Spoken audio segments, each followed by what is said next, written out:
오늘 저희들이 읽은 이 본문 내용은요, 시작을 어디서부터 해야 되냐면 마태복음 24장 전반부부터 시작을 해야 됩니다. 제자들이 조용히 예수님께 다가와서 마지막 때에 무슨 일이 일어날 건지를 묻습니다. 주님, 마지막 때가 되면, 세상의 끝이 오면 무슨 징조가 있습니까? 묻는 제자들에게 예수님이 이렇게 말씀하세요. 세상의 끝이 되면은 지진과 기근과 홍수와 난리가 일어난다는 거예요. 전쟁이 일어나고 거짓 선지자들이 생기고 믿는 성도들이 환난을 당할 것이다. 그리고 그때쯤 되면은 내가 다시 올 것이다 라는 말씀을 해주셨어요. 그게 24장에 있는 내용입니다. 그런데 예수님이 내가 다시 올 거다, 세상의 끝에 이런 여러 가지 일들과 환난이 있을 때 내가 다시 올 건데 그때가 언제인지는 모른다라고 말씀하세요. 마태복음 24장 36절 보면요, 그러나 그날과 그때는 아무도 모르나니 하늘의 천사들도 아들도 모르고 오직 아버지만 아시느니라. 그리고 이렇게 정리를 하세요. 이러므로 너희도 준비하고 있으라. 생각하지 않은 때에 인자가 오리라. 나도 몰라, 하나님 아버지만 아셔. 그런데 중요한 것은 내가 반드시 올 건데 너희들이 준비하고 있어. 그 이야기를 하시고 곧 이어서 무슨 이야기를 덧붙여서 해주었냐면 오늘 우리가 읽은 혼인잔치에 준비하려고 하는 10명의 처녀들 이야기를 해주고 있습니다. 왜 이야기를 하셨을까요? 어떻게 주님이 오시는 것을 준비해야 될 것인지를 가르쳐주기 위해서요. 천국은 슬기로운 여자가 들어가고 미련한 여자가 못 들어가고 그 이야기를 하려고 하신 게 아니라 어떻게 예수님이 오실 때 잘 준비해서 깨어서 준비해야 될 것인지를 가르쳐주기 위해서라는 것이에요. 그러면 예수님이 다시 오신다는 이야기와 혼인잔치하고 뭔가 관련이 있으니까 혼인잔치 이야기를 하시지 않았겠어요? 예수님은요, 그 당시에 사람들이 잘 아는 이야기를 소재로 해서 하나님 나라의 비밀을 설명해 주셨습니다. 그럼 분명 오늘 이 혼인잔치 이야기는 유대인들이 잘 알고 있었던 이야기일 거다라고 우리가 추측할 수가 있습니다. 오늘 제가 여러분과 살펴보려고 하는 게 그거예요. 도대체 유대인들의 결혼 풍습과 예수님이 다시 오시는 재림과 어떤 연관성이 있을까라는 거죠. 자, 유대인들의 결혼 풍습은요, 약혼식과 결혼식으로 나눠져 있습니다.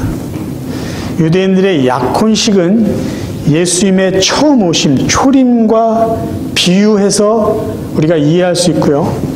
유대인들의 결혼식은 예수님의 재림과 연관지어서 우리가 이해할 수가 있습니다. 자, 그럼 먼저 유대인들의 약혼식에 대해서 살펴보겠습니다. 유대인의 약혼식은요, 한 남자가 사랑하는 여자가 있고 그 여자와 결혼하고 싶으면 이 남자가 사랑하는 여자의 아버지를 찾아갑니다. 그리고 그 아버지를 찾아가서 내가 당신의 딸과 결혼하고 싶습니다. 그런 이야기를 하고 신부값, 지참금을 전달하는 것으로 시작이 돼요. 이 브라이드 프라이스라는 건요, 전 세계 75%의 나라에서 여전히 실시하고 있는 그런 제도예요. 미국은 브라이드 프라이스가 없어요. 근데 여전히 75%에 해당되는 나라들이 이런 제도 아닌 제도가 시행되고 있다는 거예요. 이건 혼수품을 준비하기 위한 돈이 아니라 이 신부와 내가 살기 위해서 지불해야 되는 돈이에요. 이것을 지불할 때 그 신부 될 사람의 아버지가 그 돈을 받고 승낙을 하죠. 그래, 내 딸과 자네가 결혼하도록 내가 허락하겠다라는 거예요. 값을 지불해야 된다는 거예요. 약혼식이 성립이 되려면. 자, 그럼 예수님의 초림과 이 약혼식과 어떤 관계가 있을까요? 예수님이요, 하늘 보자 창조주이신 그분이 피조물인 인간의 모습으로 인간을 찾아오셨어요. 찾아오셨습니다. 왜 찾아오셨을까요? 사랑하기 때문이죠. 우리를 사랑하셨기 때문에. 우리를 찾아오신 그분이 무엇을 했나? 성경 읽어보겠습니다. 현대어 성경이에요. 골로새서 1장 14절. 그 아들은 다시 자신의 피로 값을 치르고 우리를 사서 자유인이 되게 하심으로써 우리의 모든 죄를 용서해 주셨습니다. 자기의 몸값을 지불해서 우리 죄인을 사셨어요. 그래서 구원을 속량이라는 단어를 사용합니다. 속량이라는 것은요, 포로나 노예를 대가를 지불해서 산 다음에 그들을 자유롭게 해주는 거예요. 그러니까 하나님은 저와 여러분을 하나님의 자녀로 사시기 위해서 예수 그리스도의 몸값, 피값을 지불하신 거예요. 약혼식을 마치기 전에 한 가지 작은 의식이 남아있는데 그건 뭐냐면 남자가 자기가 결혼할 여자에게 포도주를 한 잔 따라줍니다. 그러면서 이렇게 이야기를 해요. 당신이 나와 결혼해 주기를 원합니다. 내가 주는 이 포도잔을 당신이 마시면 앞으로 나는 당신을 위해서 생명을 바치겠소.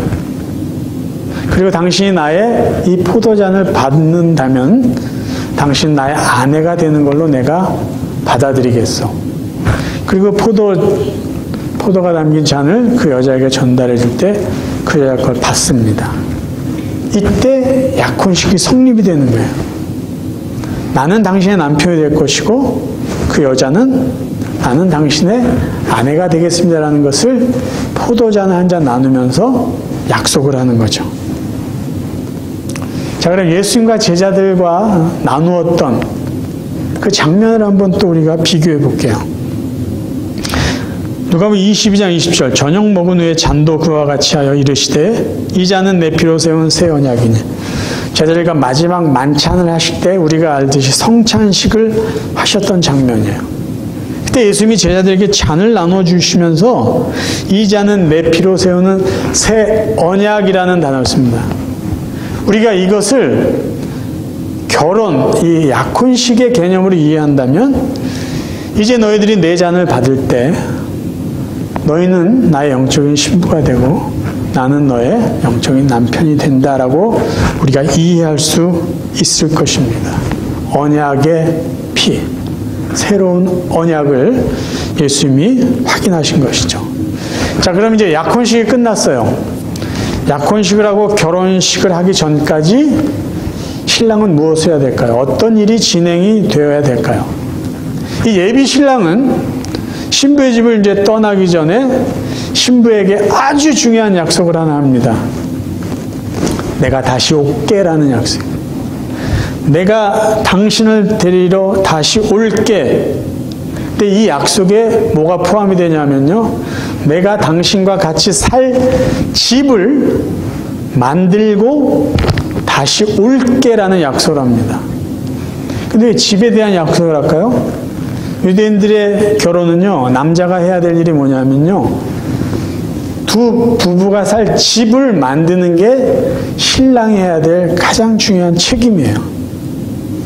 그래서 결혼할 이 여인에게 약속을 하는데 어떤 약속이냐면요, 우리 둘이 살 집을 잘 만들고 나서 그것을 완성하자마자 당신을 데리고 올 거야. 기다려. 이 얘기를 하고 떠나는 것이죠. 자, 예수님이 제자들에게 하늘나라 올라갈 것을 말씀하시면서 약속하신 게 있어요. 요한복음 14장 2절부터 읽어드릴게요. 내가 너희를 위하여 거처를 예비하고 가노니 가서 너희를 위하여 거처를 예비하면 내가 다시 와서 너희를 내게로 영접하여 나 있는 곳에 너희도 있게 하리라. 유대인들은요, 지금 이 이야기를 할 때 알아들었을 거예요. 내가 하늘나라 가서 처소를 예비하고 너에게 와서 내가 너희를 데려갈게. 무슨 얘기인지 그림이 그려졌을 거예요. 신부가 신랑을 기다릴 때 분명히 신랑의 약속을 믿고 기다립니다. 어떤 약속이에요? 우리가 살 집을 만들어 놓고 너를 데리고 올게. 그래서 약혼식하고 나서 결혼식까지요, 적어도 1년 이상이 걸려요. 그 기간은 왜 그렇게 길게 잡았을까요? 집을 짓는 기간이에요. 잘 지어야 될 거 아니에요. 그래서 1년 정도 지난 다음에 신랑이 신부를 데리러 오는 거죠. 자, 이제 약혼식이 끝나고 이제 결혼식을 이제 진행을 합니다. 결혼식은 언제 할까요? 결혼식 날짜는 누가 정할까요? 결혼식 날짜를 정하는 권한은 누구에게 있냐면 신랑이 아니라 아버지에게 있습니다. 아버지에게 있는 게 중요하다고 제가 여기는 이유가 하나 있어요. 신랑은 빨리 결혼하고 싶을 거 아니에요? 그래서 집을 대충 줘놓고 사랑하는 여자랑 같이 살려고 갈 수도 있잖아요. 그래서 아마도 결혼식 날짜는 그런 것 때문에 아버지에게 준 것 같아요. 그러니까 아버지가 언제 결혼 날짜를 정하냐면 아들이 집을 만드는 걸 계속 보죠. 아들은 다 됐다고 생각하는데 아버지가 봤을 때 아니면은 조금만 더 해라, 조금만 더 기다려라 하는 거죠. 그리고 마침내 아버지가 봤을 때 됐다라고 여겨질 때 아버지는 아들에게 결혼 날짜를 정하고 결혼 날짜가 정해지면 비로소 아들이 사랑하는 여자의 집에 가는 거죠.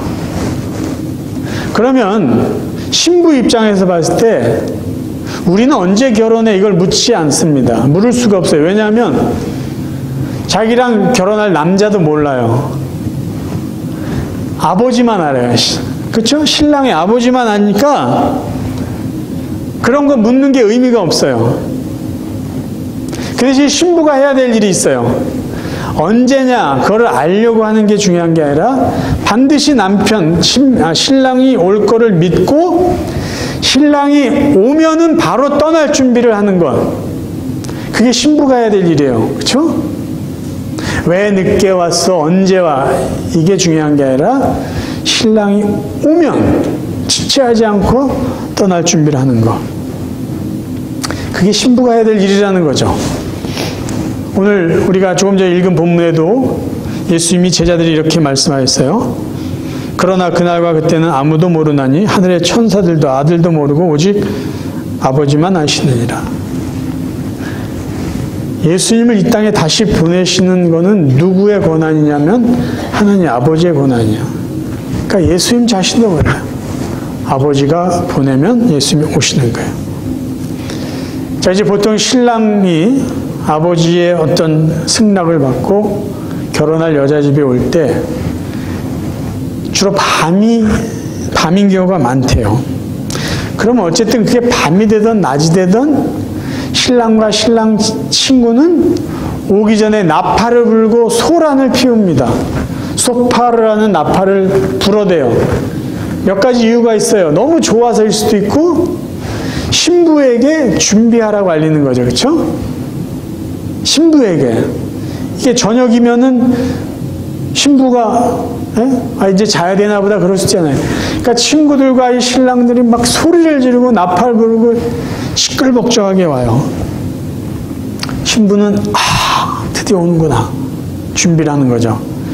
그래서 성경에 오늘 우리가 읽은 본문에도 밤중에 소리가 나되 보라 신랑이 이로다 맞으러 나오라 이게 돼 있는 거예요. 준비하고 나오라는 거죠. 자, 잔치는 어디서 합니까? 결혼식 잔치는 신랑 집에서요. 그러니까 신랑 될 사람이 신부 될 여자 집에 가서 이렇게 데리고 오는 거죠. 그렇죠? 데리고 오면서 또 즐겁게 놀고 노래하고 행렬을 벌이는 거야. 근데 그러다 보면은 밤중이 될 수 있다는 거죠. 만약에 신부 집에 저녁에 도착했어요. 거기서 잘 이유가 없잖아요. 신부와 신부 친구들을 데리고 신랑 집으로 가요. 그래서 횃불이 필요한 거예요. 횃불. 밤을 비치고 잔치의 분위기를 살리기 위해서. 그래서 충분한 기름이 필요할 수밖에 없다라는 거죠. 혼인잔치는 보통 7일씩 합니다. 자료를 찾아보니까 7일 동안 하는 이유가 창세기 야곱이 레와와 결혼하고 7일 동안 잔치한 것을 그게 유래가 되었다라는 말이 있어요. 그러다 보니까 요한복음 2장에서 포도주가 떨어지는 그런 일들도 종종 발생한다고 합니다. 성경은 하나님의 백성과의 관계를 하나님은 남편, 하나님의 백성은 아내로 비유해서 이야기해주고 있어요. 그래서 하나님의 백성이 하나님을 섬기지 않고 우상을 섬길 때 하나님은 부부 관계에서 표현할 수 있는 간음, 행음 이런 단어를 사용하셨습니다. 예레미야 3장 8절에 보면 이렇게 되어 있어요. 내게 반역한 이스라엘이 간음을 행하였으므로 내가 그를 내쫓고 그에게 이혼서까지 주었을 때 그의 반역한 자매 유다가 두려워하지 아니하고 자기도 가서 행음함을 내가 보았노라. 그러니까 영적인 부부관계예요. 그래서 하나님을 섬기지 않고 우상을 섬기는 것을 하나님의 영적인 간음으로 여기시는 거죠. 신약시대에 와서는요, 예수님과 구원받은 성도와의 관계를 영적인 신랑, 영적인 신부로 비유해서 이야기해주고 있어요. 그래서 요한계시록을 보면 우리가 즐거워하고 크게 기뻐하여 그에게 영광을 돌리세 어린 양의 혼인 기약이 이르렀고 그 아내가 예비하였으니 천사가 내게 말하기를 기록하라 어린 양의 혼인잔치에 청함을 입은 자들이 복이 있도다. 예수님이 영적인 신랑이에요.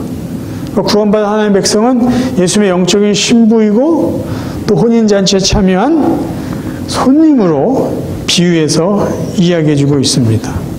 그러니까 주님이 다시 오셨다. 우리에게 다시 오셨다. 그때는 신랑과 신부가 만나고 영적인 혼인잔치가 벌어지는 정말 말 그대로 축제의 자리가 되는 것이에요. 그래서 사도 바울은 데살로니가 교회 성도들에게 편지를 보낼 때 이렇게 기도합니다. 평강의 하나님이 친히 너희를 온전히 거룩하게 하시고 또 너희의 온 영과 혼과 몸이 우리 주 예수 그리스도께서 강림하실 때 흠없게 보존되기를 원하노라. 여러분 여기서 몇 가지 단어에 주목해 보세요.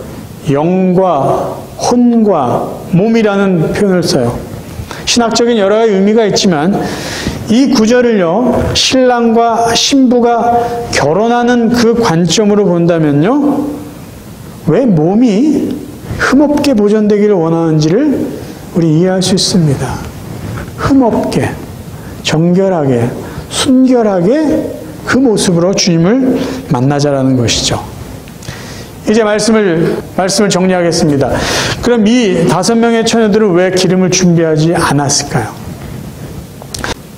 그들이 준비하지 못한 이유를 우리가 잘 이해한다면 우리가 어떻게 주님의 재림을 준비해야 될지의 답을 얻을 수 있을 거예요. 그렇죠?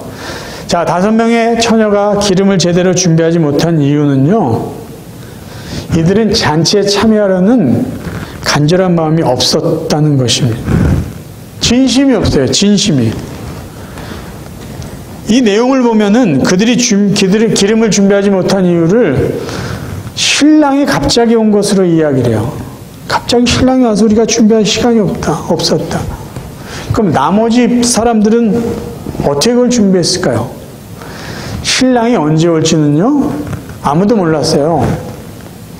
신부도 몰랐고 신부 친구들도 몰랐어요. 그러니까 다 몰랐어요. 그리고 보통 신랑이 밤에 올지 새벽에 올지 그것도 알 수 없는 거였어요. 그러니까 우리가 혼인잔치에 참여하려고 한다 하면은 등불에 기름을 준비하는 것은 그 시대에는 상식이었다는 거죠.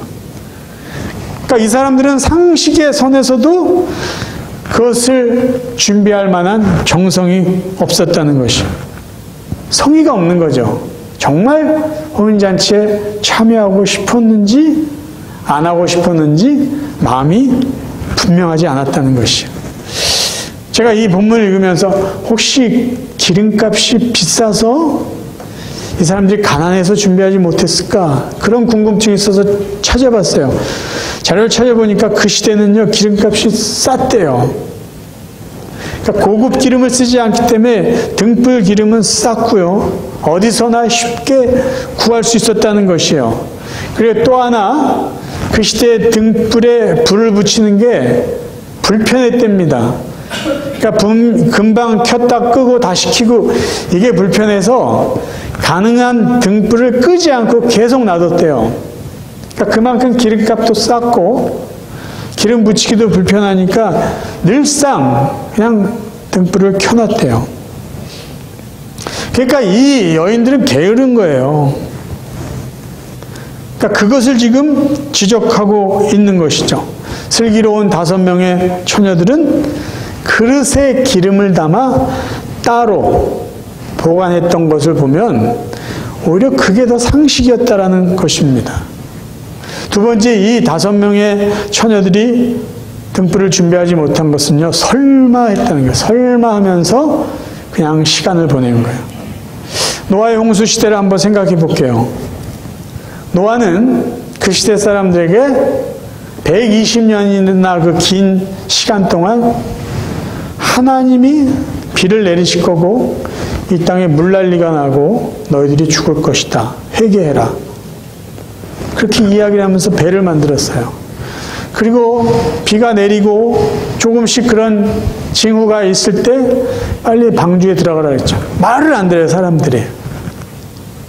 120년의 세월이 짧은 세월이 아니에요. 사람들은 끝까지 말을 듣지 않고 결국 죽었어요. 그러면 저는 그 죽은 사람들이 좀 마음이 아파요. 그리고 그들을 요만큼은 이해할 수 있을 것 같아요. 왜냐? 그 시대는요, 홍수가 나본 적이 없어요. 홍수가 뭔지 몰라요, 그 사람들은. 근데 노아가 홍수가 날 거라고 이야기하니까 뭔 얘기야 그랬을 거 아니에요. 홍수가 뭐야? 그리고 더 황당한 게 뭐냐면요, 그 산꼭대기 위에다 배를 지금 만들고 있는 거예요.